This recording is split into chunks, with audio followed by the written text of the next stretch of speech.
Hello everyone. So in this video, I will explain what is map and how we can use map.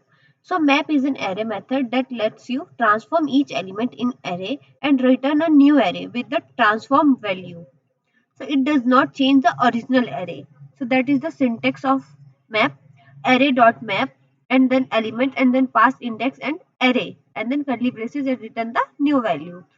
So example of that, like suppose const number we have one array 1 2 3 4 and then we want to double this array. So const number numbers dot map and num arrow function num multiplies 2 because we want to double and then console dot log double. So we will get output 2468. Let's see. See, we got 2468. So what happened here?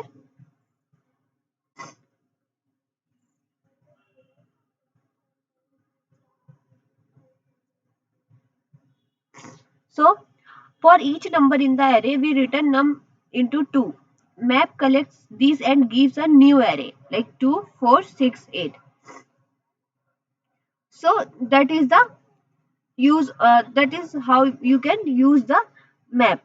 So if you have any doubts, so you can comment down. I hope you understood how does map function work. So that's all about this video. Thank you.